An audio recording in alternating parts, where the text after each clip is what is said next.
Cycling Plus's Bike of the Year 2017 has sadly come to an end for us. And that of course means that we've got a really good idea of the trends that are popular now, and also Warren, I guess, has had a bit of a look into the future of road cycling. Get out your crystal ball. Just run down a couple of the things that you've noticed this year that you think are going to be big. We're seeing a slight kind of division between the bikes that most people ride, and then there's the pro bikes. That chasm's getting wider and wider, and that's because of the powers that be dallying around disc brakes being used or not. I've just come back from a trip to the Far East, the Taipei show, and sat in on a meeting with the World Federation of Sporting Goods Industries and their negotiations with the UCI and with the Professional Riders Association about the implementation of disc brakes in racing. They've done a lot of investigation into the claims that were made against the dangers of discs, and it now seems that will come to a head soon, one way or the other. But I think for your average rider, that's really of little importance. When you're seeing bikes that are being innovated, I think, that are better than the pros ride, that we can ride, when you're seeing innovations coming from the likes of Focus for the Paralane, BMC, Road Machine. So you're seeing bikes that are being built for real riders and not for that elite pro world. It's interesting you say that, because one of the things that we've obviously seen over the last 2 or 3 years, disc brakes are huge. More than 50% of the bikes in Bike of the Year were disc brake bikes. But we are getting questions from our readers, from YouTube viewers about disc brakes, and it's kind of mixed. It's almost 50-50. People who like them and think they're great, and the other half who think, well, we don't need them. What's wrong with rim bikes? I'm not going to buy one. Why do you keep reviewing them? The biggest innovations in road bike design are coming with the advent of discs, right? Because discs free up lots of frame real estate to do lots of interesting things. The bikes that have really impressed us this year, Roubaix, Road Machine, Paralane, they're disc only. There's no rim brake option on those bikes, because what they've done with the frames, you couldn't do with the constrictions of a rim brake. Why make the change? What is the real world advantage of having a disc brake? Power's relatively the same, but it's that modulation, it's that feel that you get when you're braking. You've got that much more precision and control over your braking that you actually shorten your stopping distances. Right. So, as bizarre as it sounds, having better brakes makes you faster. Wheel wear, rim brakes, acting on an expensive rim, eventually that rim is going to wear out and fail. Right. On a disc brake bike, you wear out the rotor. Buying a new 50 quid rotor is better than buying a new £500 wheel.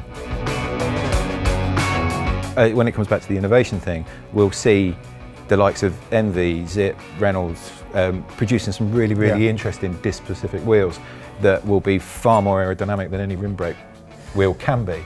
And going on to the aero question, if you look at the latest generation of UCI ignoring tri-bikes, right, the likes from Parley, Diamondback, Cervelo, the unifying thing between all those bikes is to get the most out of their aero, they've all gone disc. You've talked about disc brakes freeing up manufacturers to innovate. So what are the innovations for this year? I mean, the obvious one is the future shocks on the winning Specialized Roubaix, but what else have you seen that's excited you? It's that evolution of kind of the endurance bike, which again stems back to the disc thing. It's freeing up tyre size. It's allowing designers to play around with the shapes of bikes and things, and to give that kind of modern endurance bike a bit more scope to do a little bit more. A bike like the Roubaix, a bike like the Road Machine, bikes like the Paralane, they're fabulous on road, but they could handle what most people are ever going to do on gravel, say. That's one of the things is, people just want me to buy another bike, they want me to buy a gravel bike now, they want me to do that. But if you had something like the Roubaix or the Paralane or the Road Machine, you could easily do a gravel sportive on it. So is the gravel bike dead? The gravel bike is a really interesting area. Coming back from Taipei again and seeing what we were seeing at Eurobike, when you've got that kind of gravel kind of monster cross thing like Open did with the UP or 3T have done with the Exploro. We're almost seeing that kind of gravel market is fracturing even more. You're getting these high performance kind of racy end of things like the 3T, and then you're moving completely the other direction into weighty steel bikes with all the fixtures and fittings for kind of expedition level bike packing.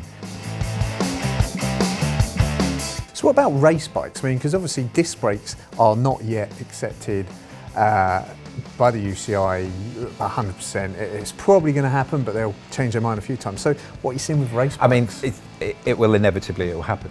When you're seeing bikes that are being designed to be disc only, they just need to iron out the kinks. You know, when I was at the World Federation meeting, they were talking about the standards that they'd be releasing to the race teams, and they decided it's a 160 rotor on the front, it's a 140 on the back, and it's 12mm through axles, and that's what neutral service will offer.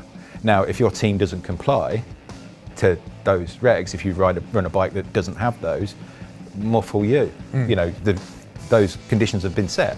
So the issues where people are talking about, well, it won't be as safe if you have to use a neutral service wheel. How safe is it at the moment using a neutral service wheel? Pretty much all of the peloton is on carbon rims of one description or another, but as we all know, Envy, Zit, Reynolds, Campag, Fulcrum, Mavic, on their carbon rims, they all use their own proprietary pad. Mixing brake pads is quite a scary thing. Believe me, I've done it. So moving away from disc brakes, I think we've probably done them to death. Bike prices seem to be fluctuating a lot. Are people still getting value for money? We're in very different times now than we were, and it's not only a UK-centric thing, but it is currency related and it's global currency related. You know, for years now, we've actually had it really, really good. There's been a sort of reordering now. We are seeing some big shifts in pricing, and unfortunately what that means is you should no longer expect, say, Ultegra and above on a £2,500 bike. You know, things are going to settle, and this isn't just on complete bikes. We're going to see significant shifts in P&A, parts and accessories pricing as well. I've been speaking to most of the major brands, and they're all fighting to keep costs down and to keep prices to us down, but there is literally only so far as they can go.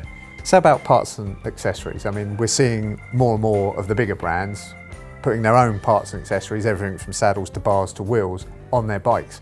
Is that a good thing? Are they as good as the branded brands, if you like? You know, a few years ago, they'd just pick, you know, the cheapest aluminium parts they could. They'd have their name printed off it. It was all bought off catalogue. You know, there's a big trade catalogue that's available at most of the big international shows, and you can just flick through that and go, yep, that's the bar, that's the stem. In recent years, when you've seen, you know, huge investment from the likes of Trek with the Bontrager line, specialised with their body geometry saddles and their own specialised own parts, Roval wheels. So all of the big players in the market now have invested a lot of time, a lot of effort in really bringing up their own brand parts. And so what could have been perceived as a lesser product, lesser value for money a few years ago, lots of the parts that they're speccing that are coming from their own, you know, their own organisations are really, really up there. So you've just come back from Taiwan, from the Taipei cycle show, where you get to see a lot of really weird stuff, but also a lot of really good stuff, a lot of new stuff. What's coming? Lots of bike production, it's almost cyclical. The thing that I'm seeing, you know, for the coming year is there seems to be a lot of innovation coming on the race bike front, and lots of these bikes are rim brake rather than disc brake, because that's what racing is still at. Trend-wise, gravel's getting bigger. It's also getting weirder. You know, I saw full suspension gravel bikes out there.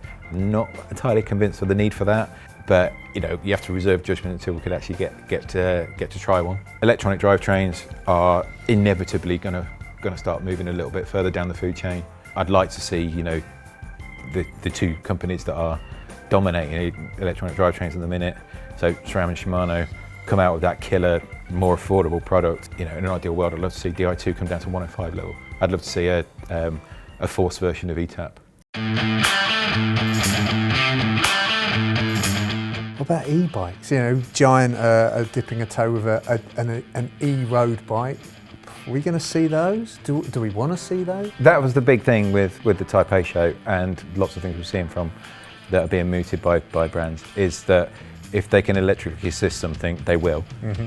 But I guess it opens up cycling to people who maybe don't think they could ride for 100 miles off-road. If we can help people do that. No, I mean, I think you know, that I like e-bikes. I think anything that gets more people riding has got to be good, and anything that kind of keeps people riding for longer is good. So there you go, that's how we see the future of road cycling, or certainly the very near future of road cycling. Do you like what you see?